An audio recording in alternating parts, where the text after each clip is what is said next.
and welcome to Business Class. We've got our special guest tonight, Chantal with who's a Facebook strategist, lady that I've known for a few years. And actually, you've got the Tina talk tomorrow. I think I was at the first one that you did that Annette and Lauren organised. So, you know, we've sort of known each other for a couple of years. She was going to speak at one of my events, a professional speaker development summit earlier in the year. 2 weeks before it, COVID hit and we went into lockdown. That got cancelled. So I'm kind of like repaying Chantal with another speaking gig for tonight. So I'd like to welcome Chantal into the room, and she's going to do a talk on Facebook strategies and all the stuff that works for the students and stuff that they can do for free, which is very interesting to me. So welcome to the room, Chantal. Hey, Brett, thanks so much for having me.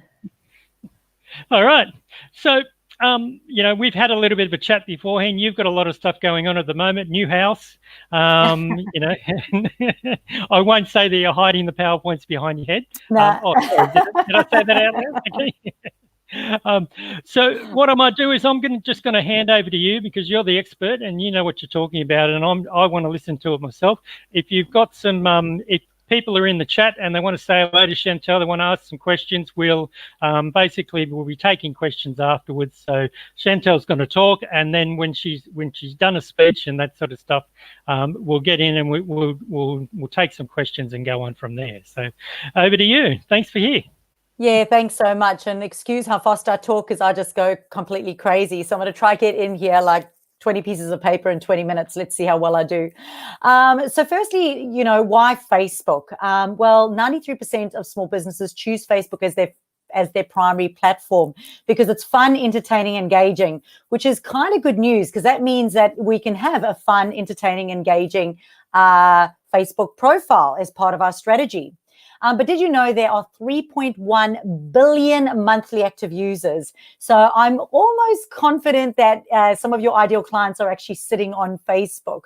Facebook can be an effective way for you to market and grow your business if you know what you're doing. But more importantly, if you get the strategy right, you can get fast and free results. Yes, you heard it here, fast and free results. So secondly, why me? Well, firstly, I'm not an avid marketer. I wasn't born that way. I didn't do it at school.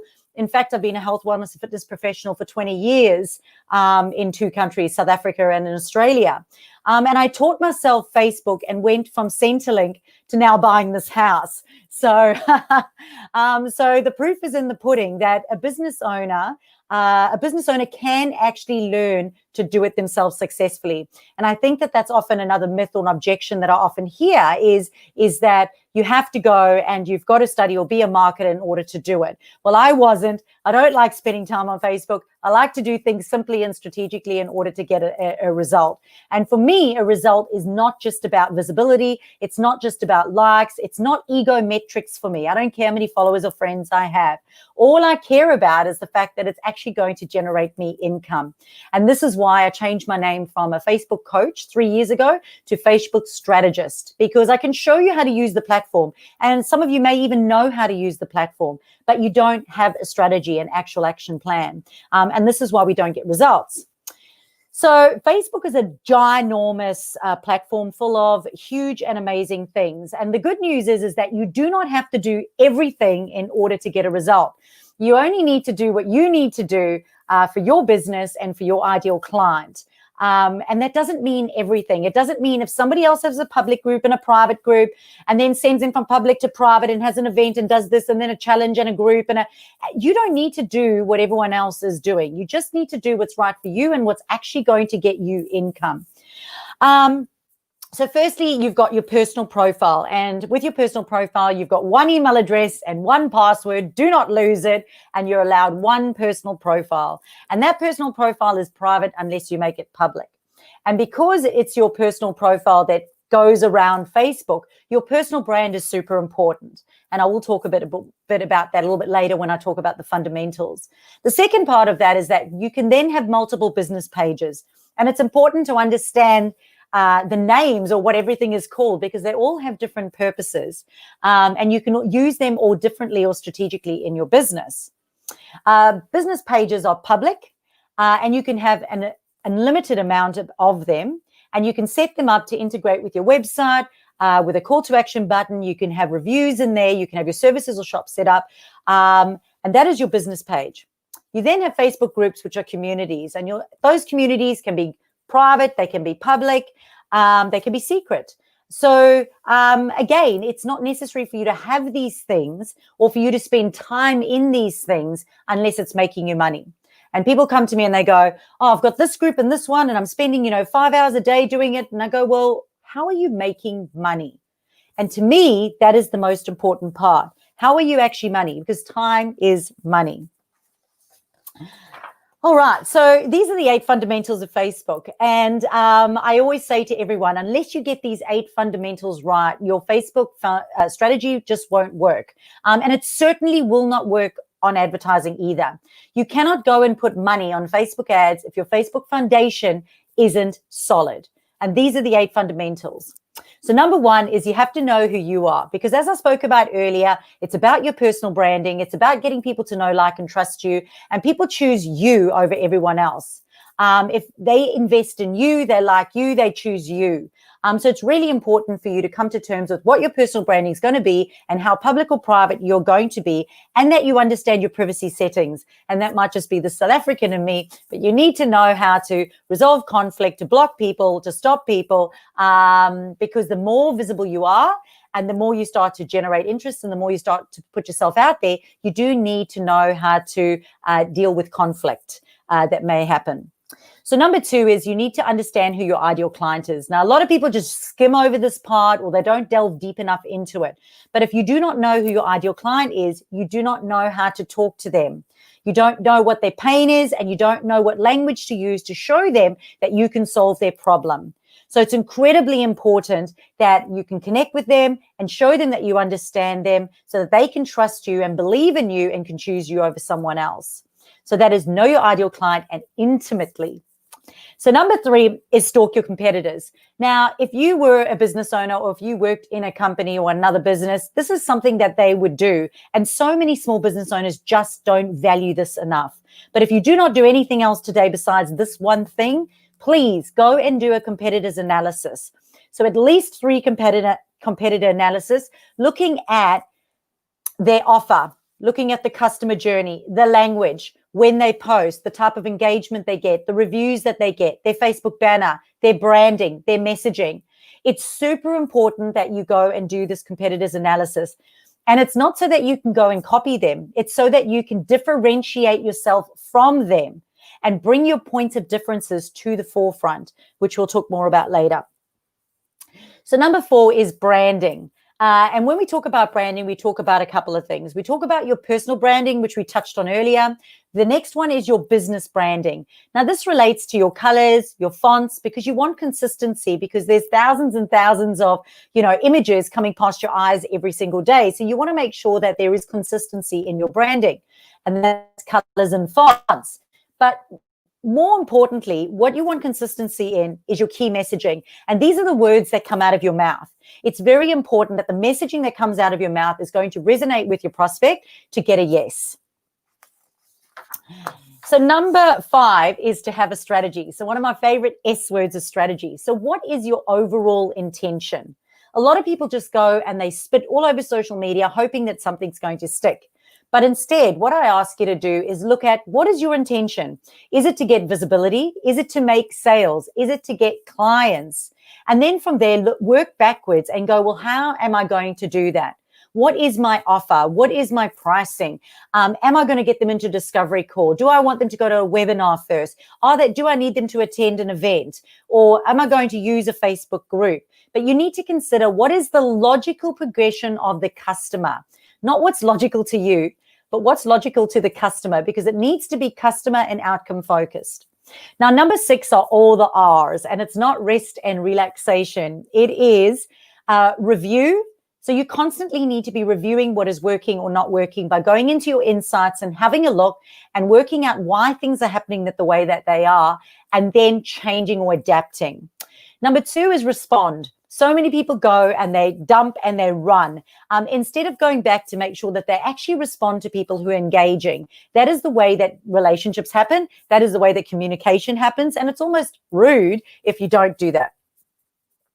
The next R is about relationships. You want to nurture those relationships. People don't often buy on the first time that they see or hear from you. So they need consistency and constant nurturing as well. So you want to create deep and meaningful relationships by continually engaging with those people and connecting with them. The next one is referrals. You've got to know how to recognize referrals, but also give referrals online because that's how business happens on Facebook. The next R is recommendations, and some of you may know it as leaving a Facebook review. However, Facebook now calls it recommendations. So you've got to be able to get recommendations on an ongoing basis because that gives social proof. And the last R is reputation. You want to make sure that you can maintain a good reputation online and that you know how to resolve conflict should it happen. Now, number 7 of the fundamentals is get them the hell off Facebook. So Facebook is a vehicle. You need to create a business off of Facebook. If Facebook was to go down, what is your plan? Do you have everyone's email addresses? Do you have the ability to be able to contact them? So part of that strategy is to be able to get an email address and to get them off Facebook and as quickly as possible. The longer you communicate to them on Facebook, the more likely they are to get cold or to go stalking elsewhere. And number 8 is have a professional personal profile, because as I spoke about earlier, it's your little personal profile that is engaging on Facebook. Even in Facebook groups, only some groups allow for pages to interact, whereas most actually allow your personal profile. So you need to know what is public or what is private and what strangers can actually see on Facebook, because you are going to get stalked and you're also going to stalk. All right, so the next thing I want to talk about is the algorithm, the poor little algorithm, because everyone says that's the algorithm, it doesn't work, you don't get organic results or free results because of the algorithm. But if you understand how the algorithm works, it's quite easy to outsmart it. Basically, how the algorithm works is that the data that you input into Facebook is recognized by AI, artificial intelligence in Facebook, and Facebook will connect people who are showing interest in the same things. So if I'm showing interest in dogs and dog food and dog training lessons, and then someone else goes and puts out content about dogs and training sessions, there is a likelihood that then we will be connected with the algorithm.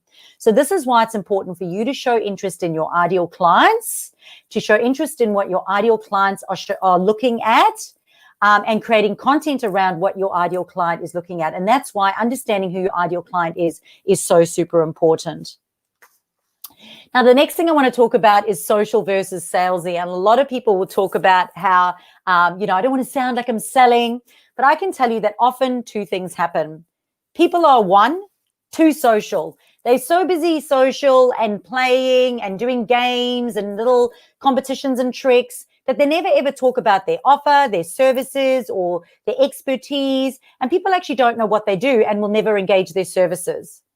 And then there's the opposite of that. Those people who are continually selling. So all they ever do is go, buy from me, buy from me, buy from me. But they're not going out there and nurturing those relationships online. So there needs to be a good mix between social and salesy.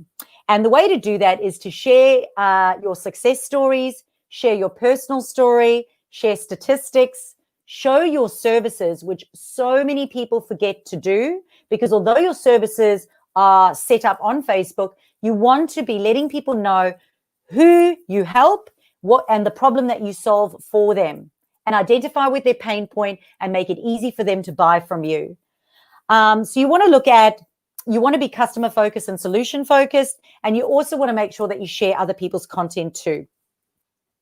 The last one in the S's over there is social proof, meaning that people don't just want to hear from you how wonderful you are, but they also want to see those success stories, but also see those recommendations or reviews that people are leaving, because it gives them social proof that what you do actually works. And it should be a vital part of your ongoing strategy.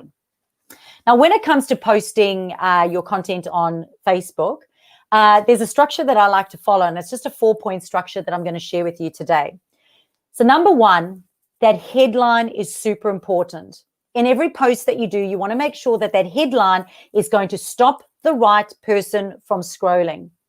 Those first 2 lines have got to catch the right person, have to connect with their pain point, and have to stop the person from scrolling. And it's super important.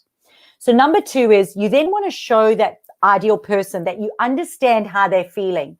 So you want to connect with them and say, are you stressed and overwhelmed with using Facebook in your business? So you want to show them that you actually get them, because it's a way that you build trust with them. The third part of that is then solving their problem or showing them how you can solve their problem. And a lot of people will say, you know, give them the how to do. But I always say give them the what to do, because they really need to be paying for the how to do.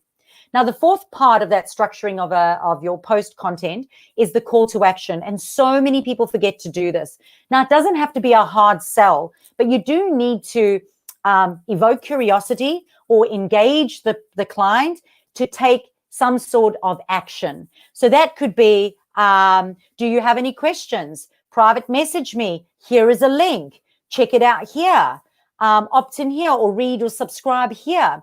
But there needs to be a logical part that you take them to at the end of it so that they do something. And again, it comes down to what the strategy, the overall initial strategy for that post is, because we don't just post for the sake of posting. We post to get a yes in the end.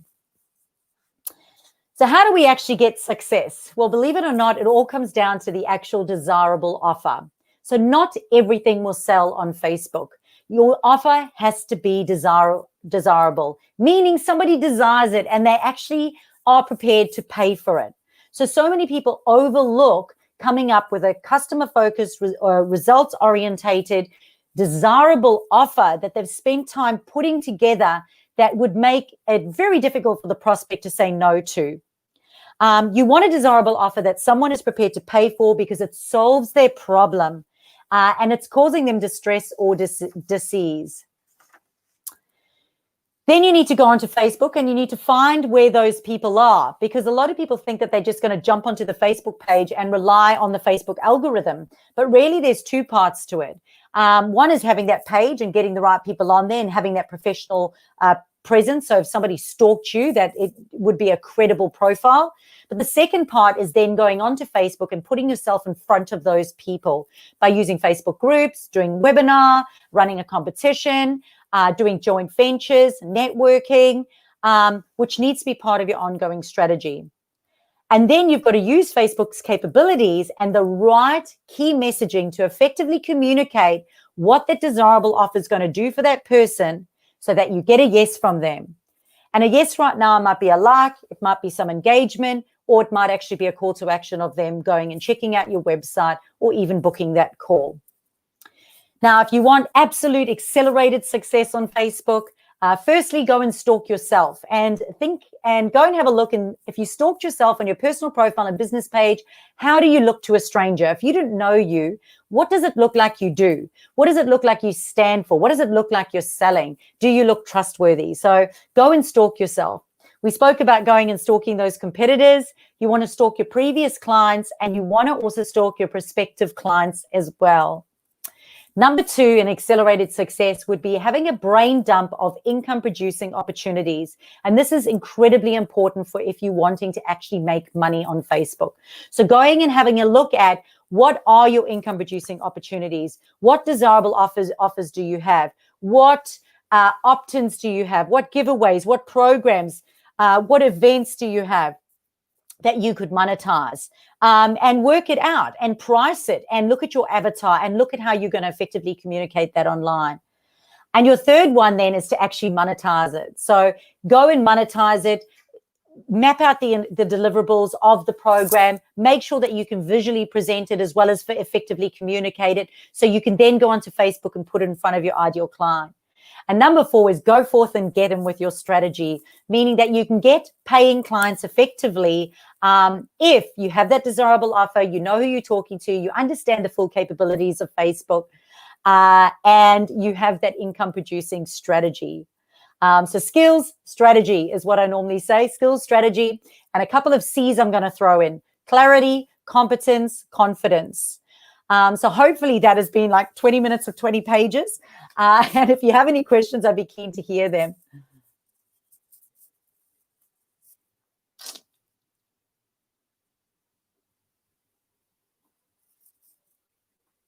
Oh, can you unmute yourself, Brett? I can't hear you. Well, that's normally a good thing. My flatmate wishes I had a mute button, but it doesn't work. You know, she's got one mark brightness on the TV, but that doesn't work either. So going into, like you mentioned some things in there in regards to professional profiles, and this is something that we've been having a discussion with. Now, a professional is basically, if you get paid to do a job, then you're a professional. And we've got Shalini Nandan in next week. Now, people say that she's not, and she's unprofessional, she's made to feel unprofessional. But this is a Stevie Award-winning international business owner that was competing against other people and this sort of stuff. Now, I know with your history that we've had discussions before where you've done a lot of this and trial and error and gone through it and actually been doing it yourself and building up. You haven't just sort of gone out there, you see so many Facebook courses and everything else, and you still get people say, oh, no, that doesn't work. So how does it get, how do you deal with those sort of people that go, oh, look, advertising or Facebook, it just doesn't work? You know. Yeah, well, look, one of my goals for this, one of my goals has always been to, last year, was to make 6 figures, not wear high heels or makeup. Okay.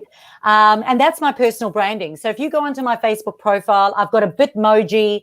So I'm always sort of in gym wear and training gear, and I've decided that that's my personal branding. So it's not a surprise when someone engages my services and I wear thongs to a meeting. I mean, obviously I scrub up, and depending on what meeting it would be, you know, what it is that I wear. But if you handle those objections in your marketing and you've already got that feeling online, it's not a surprise when it happens. And somebody will automatically fall in love with or connect with or know, like, and trust your authenticity. And it will resonate, not with everyone, but that's okay. But if you are sharing your expertise and you're sharing social proof and people are seeing the results that you're getting, I don't think that matters so much anymore. And I think that if you handle those objections in your marketing, so I always say I'm very personable, I'm very accountable, I do a lot of hand holding, I'm very down to earth, I'm very practical. People have that feeling from my content. And this is one of the reasons why I say the business owner is the best person to do their content, because it feels like them. So it's not a big surprise when someone engages your services. Yeah. Yep. And it's going, I guess that's a big thing with Facebook Lives. Now, you and I are probably quite comfortable on camera, but a lot of people are now with Zoom calls and things like that, they're getting used to seeing it. My light's not real good and everything else, and you see sometimes with images it's flickering. Now that there's live on LinkedIn, there's live on YouTube, if you've got 1,000 subscribers, or you use StreamYard like this, do you think that a lot of the stuff that from Facebook in the last few years is now ultimately transferable over to other social media platforms? Oh, 100%. Look, you need to have a social media strategy. But I always say, put your energy where your audience is. I don't believe in wasting time, because I love to go and walk my dog and be outside and doing things. So whatever you do, you know, rather repurpose your content, focus on an income producing strategy. And my choice of platform is obviously Facebook. Have your income producing strategy there. I only have branding consistency across my other platforms so that I have a professional presence there and it is consistent. But my income producing strategy is on Facebook, and until that runs dry, that's where it'll stay, because it's working, and I'm not spreading myself too widely or too thin. When it comes to Facebook Lives, I'm actually not, I don't do heaps of, I do lots of live training, a lot of presenting. I don't actually do too many Facebook Lives. And I think sometimes when people come to me, a lot of people aren't ready for that yet. And I say to them, it can actually break your brand. So if you're not ready for Facebook Lives, don't do them. Get comfortable in creating good, authentic content. Get good in having in having a professional profile and get confident in your strategy. And that time will come. I've got 2 clients at the moment. They've been a year on Facebook, and only now are they starting to do Facebook Lives. And that's okay. But the good news is that they're not doing fluffy Facebook Lives. They're doing good, solid, strategic, thoughtful, well-presented Facebook Lives. And when I say well-presented, I'm not talking about perfect light. I mean, I've got like plug points here that I'm trying to hide. I'm not talking about perfect lights and perfect whatever. I think that whole thing of perfection often holds people back. And we just need to get outside of our own selves and just focus on who are we helping? Because it's not about us, and it's not about how I look, and it's not about what I'm doing. It's just how can I help someone else? And that does take a little bit of confidence. And you don't need to throw yourself into lives just for the sake of doing it if it's not comfortable. Yeah, well, I did exercise with some people that I know, and they were recording 10-minute Facebook Lives, advice, and all this sort of thing. Shalini, that we're doing it, the talk with next week, she would jump on every week and do a lot, and it was valuable. But when she asked me to break it down into a course, 7 videos actually turned into 35 1.5 to 2 minute videos that we could actually use for a training course. And I think that's where, when I did my talk last week, it was basically it was meant to be 20 minutes. I went for a half an hour. No surprise to you, probably. But when I went back through, I used the PowerPoint and cut it up into 1.5 3-minute segments.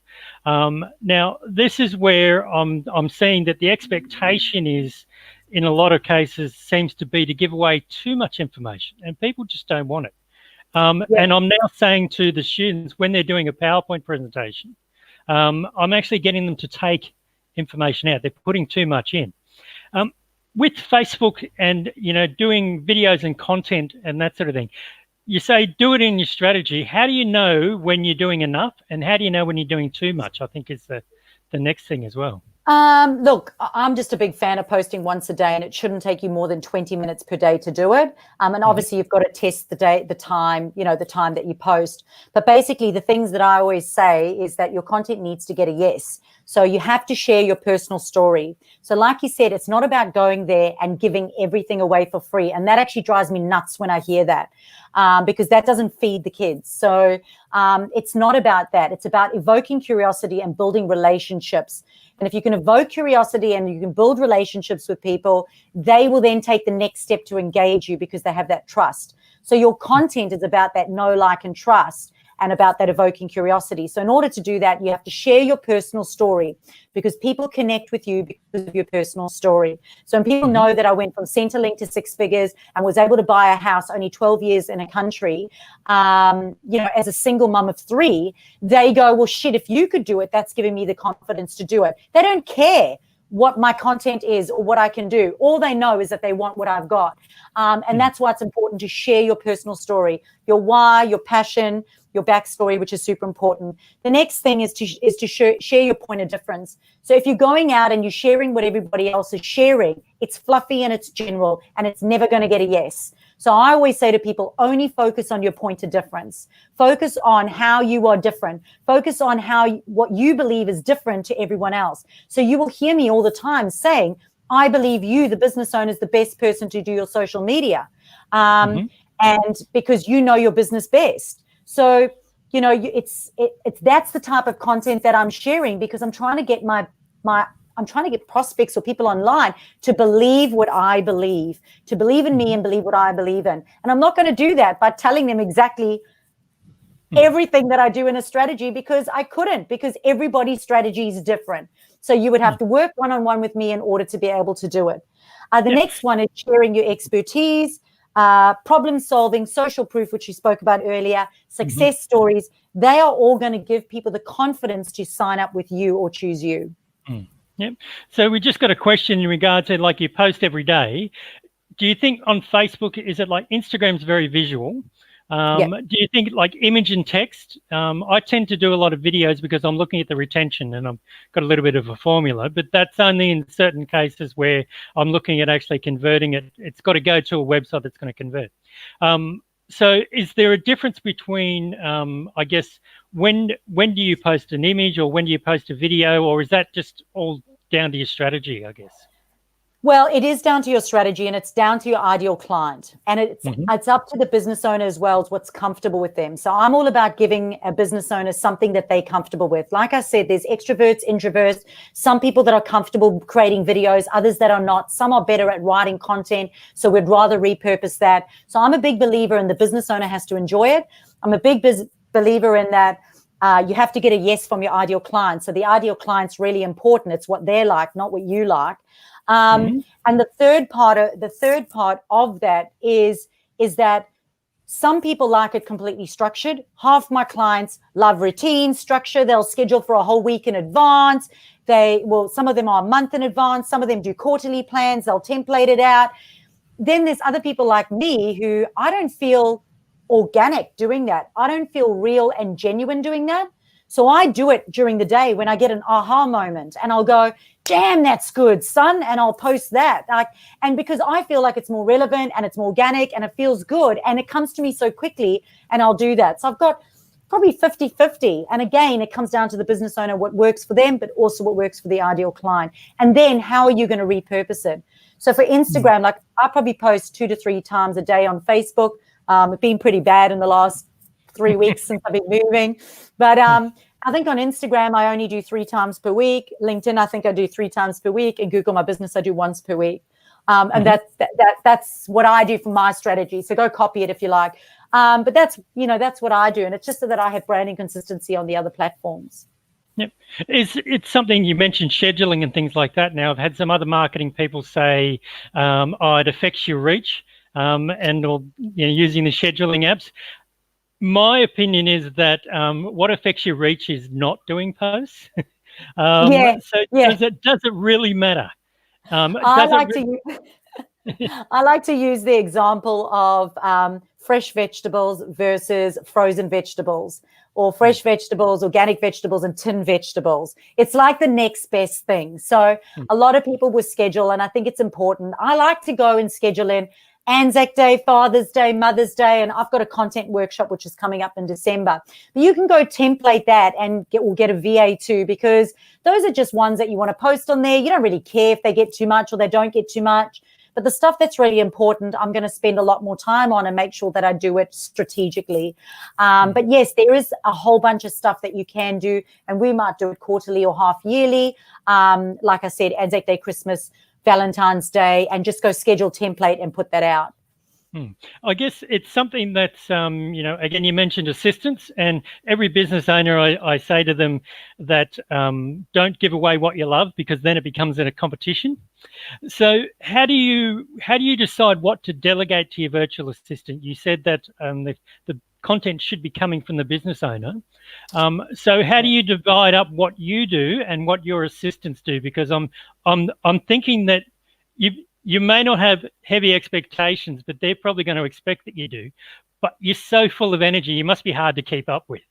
I have an absolutely amazing team, absolutely amazing. But I'm a control freak. I like to control every aspect of my business. I hate technology. I hate IT. I hate like the computer and organizing things and doing all of that. So I've got VAs who sit there and do it and talk me through it, and I learn. So I believe the business owner must know every system that they're using in their business. They need to go and learn it. If you're paying for a system in your business, you need to know how it works and understand how it works. And you don't need to ongoingly manage it, but at least if you have an understanding of it and you have a strategy, then you can oversee someone else. So I do not believe that you should be handing over anything to anyone unless you know how to use it and you have a strategy for it in your business, because people think they're going to hand their content over to the VA. The VA doesn't have a strategy. They don't know what your income producing strategy is or who your ideal client is or how to talk to them. But a lot of people think that the VA does, and I'll just hand that over to them and they'll know how to do it and they'll take care of it. And it's not the case. So for me, I like to have control over my lead generation. I like to have control over my clients and my client generation. And only when I understand something and I have a strategy do I then bring someone on to manage it. But guess what? I can manage them managing it because I understand it. And although I don't like doing it, I can sit there, for example, we have Active Campaign. I can sit there and go, right, I want this email and it's got to go here and it's got to go there. And if I left it up to the VA, they'd probably just send it to everyone. They wouldn't do it targeted. So I understand that and I can check them. And I can tell you now that that's also stopped me from wasting lots of money, because I brought on an expert at the beginning of this year to manage my Active Campaign for me. And they were an expert. And I'd spent the year before learning how to use it. And I knew more than this person learned when she came on board, and I was paying her, $800 a month. So I went, whoa, hold on a sec. I was able to say, sorry, you're the wrong person. I know more than you. That's ridiculous. And we don't know what we don't know. Yeah, they know the program, but not the strategy or how to use it, I think is what it is. So, yeah, I mean, Pip would love every time you mention systems, because she said, so if you see her at the thing tomorrow, she's winning awards and all this sort of stuff. But this is where a lot of business owners, I say to them, what do you love doing? And I get crickets. And this is something that we've had a conversation before about, is that what do you do with business owners when you say, what do you want to do? And they go, oh, what do you think? How do you react with them? Because I'm probably not as polite. You're going to love my answer. So in South Africa, we have a whip, and it's called a shambuk.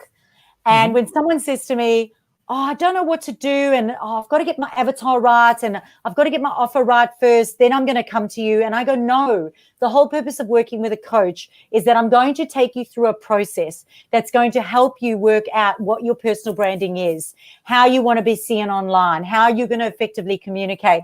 And I'm going to whip it out of you. And that's what I say to them. So that's the old Devo song, but I'm showing my age there, I think. Yeah. Moving on from that, I guess it comes down to that a lot of business owners are told this is what you should do, or this is what you need to do. Now, I say that if you're told you need to do something, that's your worst option, because they're saying that you don't have any other options, and you always have options. So, yes, there's a lot of organic things and things like that. But we've got a question regarding paid ads. Now, I do paid ads, and I do a little bit of a formula, and I don't mind giving it away, but I would like to hear your take on it, because discussions we've had is that you don't need to do them like the $100 a day ads, and even the big marketing agencies, the Facebook meetup group, they were saying, look, $147 a month is what we spend average on Facebook ads. So how do you, if you do paid ads, what sort of outcomes are you looking for from those paid ads, or what sort of audience are you posting to? For me, it's always a case of, at the end of the day, if you don't get your foundation right, if you don't know who your ideal client is, if you don't have an offer, if you don't know where they hang out, if you don't know how to communicate to them, it doesn't matter how much money you throw behind it, it's simply not going to work. And most of the time, people cannot catch those leads. The biggest problem with Facebook ads is not just the ads or the targeting, or like if your Facebook is set up right and you've been doing it organically and it's organically been sound and the foundation's all right and you've got your audience and you've got all of that, the next thing that always goes wrong is the fact that they're not catching them correctly, meaning it's not a logical step. Something as simple as asking someone for their home address or their mobile number in a lead form can stop somebody from signing up or from giving you those details. So it's all about that customer journey. And as I said, if you don't get it right organically, it's simply not going to work with ads. But my take on it is that you have to have a return on investment is in time and money. So time and money, and that's what it comes down to. So at the end of the day, if you're spending hours and hours and hours and you're putting all this money in and you're not getting like at least a return on your investment, never mind, 100% profit, it's not working. Change it. But the amount of people that continually throw money at it thinking that it's a magic pill, they're looking for a magic pill and they just keep throwing money at it. It's not going to change anything. Something else needs to change. And the reason I don't like ads is I believe it's an IT thing. I believe they're two brains. I believe that a Facebook ads person, the back end is the analytical IT sort of back end. And I believe that the front end, the strategy, is a more creative kind of brain. And I believe that the best Facebook ads happen when you've got a creative and a strategist working at the front, and then someone who's really good with the back end and the automation and the systems and that type of thing, because they're really two brains. Yeah, and that's something that little intro video that I did with you, that's based on what I found is Facebook's throughplay measure. I'm looking at retention, and this is where when I was doing face-to-face events and that sort of thing and meetups, I was finding that I was saying to clients they wanted a 30-second, 45-second video. And I'm going, but people don't see your call to action. We were getting 2% of people watching it to the end, to the call to action. When I reduced that to 15 seconds, and I actually got a suggestion from Facebook. This is what people don't realize. If you do a lot of ads and stuff on Facebook, the AI picks up on it and they send you through some suggestions. And it sent me through this formula, which was 15 seconds, 5 second, 3 changes, that sort of thing, 25% of the text.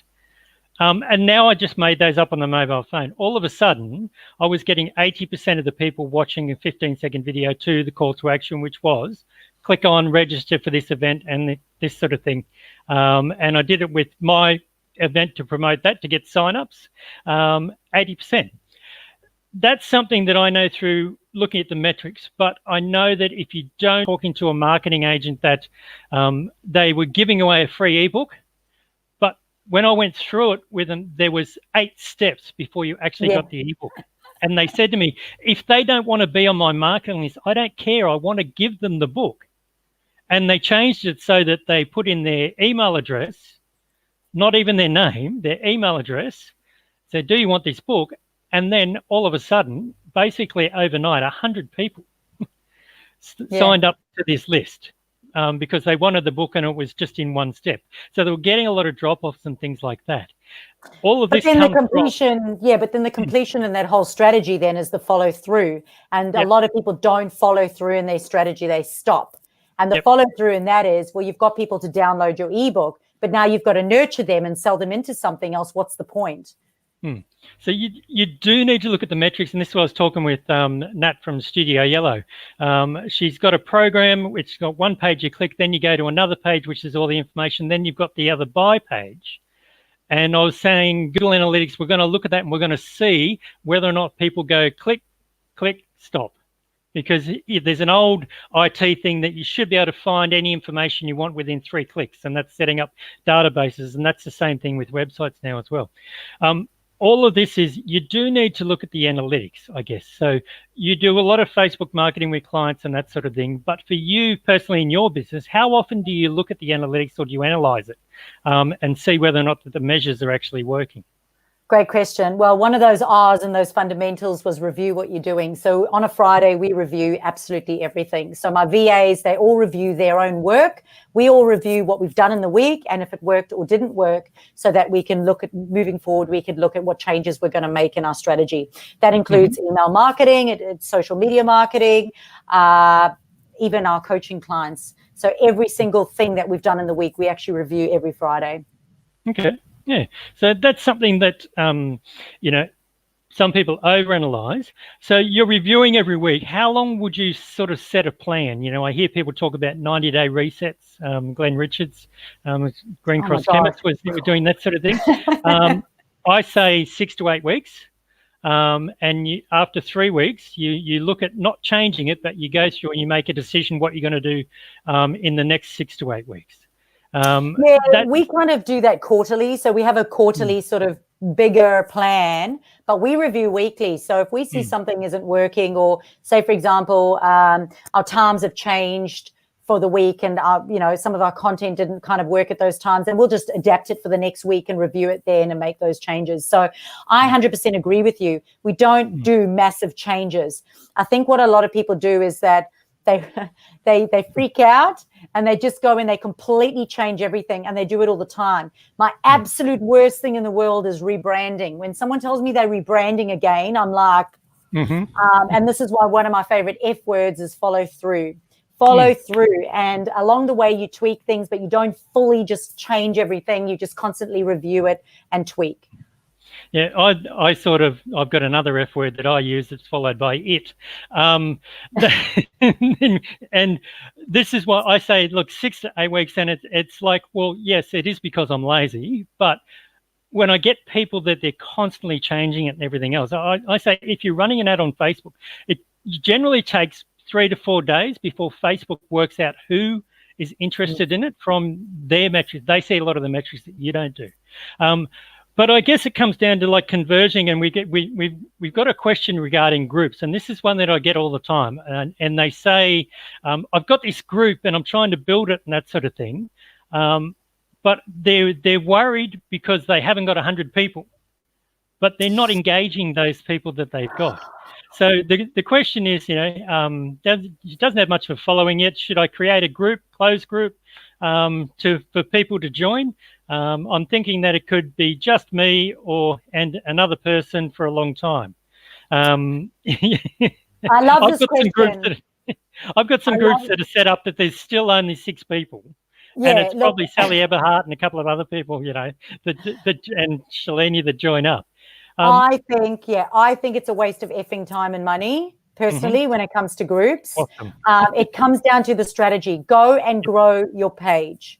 Go and grow your page, have a page growth strategy, or else all you're going to do is have a group. You're going to have half people in a group, half people in a page, and it drives me nuts when I see that, because you've doubled your work. Focus on growing your page, having good content, do those fundamentals that I spoke about earlier, have a desirable offer, go out and find your ideal client and put yourself in front of them, and rather use groups strategically in your business. I'm all about monetizing my Facebook groups. So only when people pay me do I put them in a group.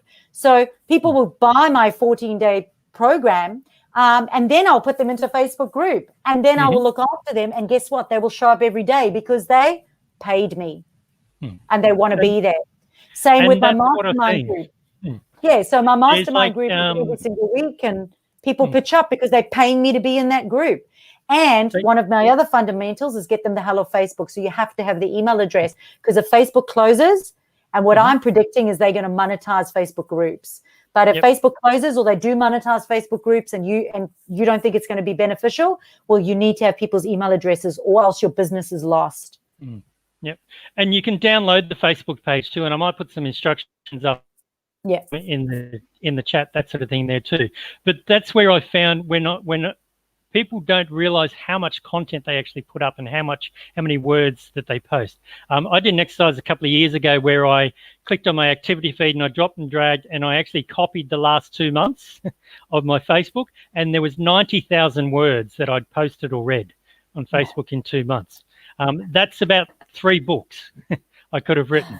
I was actually researching for a book called Digital Diarrhea. It was about producing content with substance.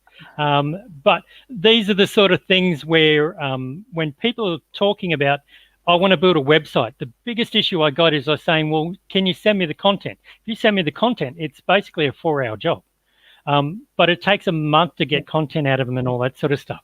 So this is where it comes into when you're doing something with Facebook, you're getting them off Facebook and stuff like that. What can you leverage that content that you're creating, all those posts and that sort of thing, or do you actually use it to leverage it into what people are interested in and test that, and then it would go into an email or something like that sort of thing? Is that 100%? So I do things. Well, I'm a talker, if you haven't realized. So I actually talk all my blogs. So if you go onto my website, you will see we've got over 50 blogs. So I think over 50 blogs, I probably do 2 to 3 per week. People think I'm writing them, but I'm not. I'm actually talking them. So I will create content on things that people are struggling with. When somebody says that they're struggling with it, I'll create a Zoom. I'll bring people on. I'll do a live training. That all gets transcribed into content, which then goes onto my website, goes into blogs, which then goes out into my newsletter as well, and gets broken down into social media posts. So I talk all my content, which is my tweets way. Well, you probably talk as fast as me. I got asked to do a 10-minute video, and they said they were going to convert it into a blog for me, and it was 2,200 words, and they went, "Can you talk slower?" So there's things like that we sort of done. I've had a great chat, and we could probably chat all night, but I do have to let you go because I'm assuming that you're probably going to have to get up early in the morning to get up to the expo and everything. Yeah. And you got to go on stage. So unless you got Susie Dent in your corner to do your makeup, I'm assuming that no makeup here. But thanks for the chat. Just if you do have any questions, put it in there. If you're watching the replay, go back and put up your questions and that sort of thing. We'll go through it. We do tend to timestamp. So there's some stuff like that we can do for you as well. That's another part of leveraging that, I'm trying to teach the students to do, actually using the content to do that sort of thing. And when you timestamp, then you go through and you can break it up into smaller videos and stuff like that. So if you've got some, if there's some people out there in the audience, I know that you do training, and not just training, coaching, like it says, strategy, and create, but actually getting them to do it. So tell us a little bit about your program where you actually, because I think it's too cheap. I'm going to be honest, it is way too cheap. Yeah. But so that's a whole nother conversation. But I know that it works, and that's the reason why you do it. But I just and people say to me, "Oh yeah, but I won't sign up for that program." That's why I think it's too cheap, because people will pay, $5,000 for the same stuff. So I want to promote this program because it's something that's affordable for the students and they could sign up. Yeah. 100%. So here's the thing, okay? I was on Centrelink for probably 5 or 6 years. Single, left my husband, didn't know anybody, started my business, had absolutely nothing. So many people on the Gold Coast remember when I was crying and absolutely stuck and struggling to survive. And Centrelink, which we don't have in South Africa, completely saved me. So here's the thing. Centrelink is ending, right? And this is why I created this program, because my 8-week Facebook Mastery program is $2,235. But I'm putting people together in a group in February. It starts at the beginning of February because no one's going to do anything over December and Jan. And I'm going to take them through my 8-week program in a group of 20 people. So only 20 people can sign up for it. And not only that, but because some people may want to start right now, and I appreciate that, and I know that I was desperate when I was desperate, and I would have done anything to have started right then and there. So not only that, but we are going to say that if you sign up now, you will have access to my Monday weekly mastermind group from now up until the course, and then 8 weeks of the course as well. Plus, you will get lifetime access to the entire online module. So it is an absolutely ridiculous offer, but I'm completely passionate about small business owners that are struggling or on Centrelink. So I want to make sure that I give back to somebody, to those people who are going to value it. If they're desperate and they value it and they're going to put in the work, those are the people that I want. I want to help those people because I was that person. So we have that 8-week program starting in February. However, if you sign up today or tomorrow, it's only $67 a week over 8 weeks. And that price does go up at the end of the month, but you get unlimited access from now till then, plus lifetime access to the online modules. So you can, in effect, start right now and then have the 8 weeks with me in a small group for 8 weeks, taking you through that whole process I spoke about today. Yep. Yeah. And that's something that I think that, I spend a lot of time, when I'm doing promotions and all that sort of thing, I can't be bothered. And I don't have someone there to kick me in the bum or get out the whip, I guess, as you say. But this is when I was doing it for the Speaker Summit, I was surprised at how well it actually did work. And I know that it works. But it was just because I had Sally writing my copy. I was working in the team. All the speakers, including yourself, were sharing stuff around and all this. And it was like all of a sudden it would pop up and you go, oh, wow. And it was only because it was a team effort. I think that it actually did work so well. So that's where, with the students, we do a lot of team building and that sort of stuff. So after the call, can you send me through the link to that, and I'll send it out to the students, because I think it's something that they can take advantage of. They don't get Centrelink if they lose their job, so they need to keep working. So we've been focusing a lot on doing some stuff, and you were actually one of the people that put your hand up and said, yeah, if you've got a student that wants to come through the intern program, apologise that we didn't find you one, but that was because we found that the students actually had skills that were worth people paying for, people were willing to pay for. but it's just now it's getting into taking it up to the next level. And I think that that's sort of with people like yourself that are high energy. They need something like that to sort of keep them going. And that's why I enjoy talking to you so much. And I don't mind getting all the emails and all this sort of thing too. That's where, those sort of things I see as value, because I know that you put so much work into it. I appreciate it and go, wow, that's pretty cool, actually, that point of view. Okay. So if you can send me that through afterwards, thanks for your time tonight. I'll let you go. Absolute pleasure. I've got to go back into the room, and now we've got to continue off class. Thanks for coming into business class, and we'll see everyone next week. Round of applause for Chantal. And next week we've got Shalini Nandan. So if you want to talk about legals and everything else, she hasn't been doing a lot of the talks that she's normally done because she's actually been so busy. So she's coming in next week to talk to us, and we're looking forward to that too. Thanks for your time, and we'll chat. And if you've got anything you want us to do, put it in the chat and I'll go through it tomorrow when I'm timestamping the video. Okay. Thank you.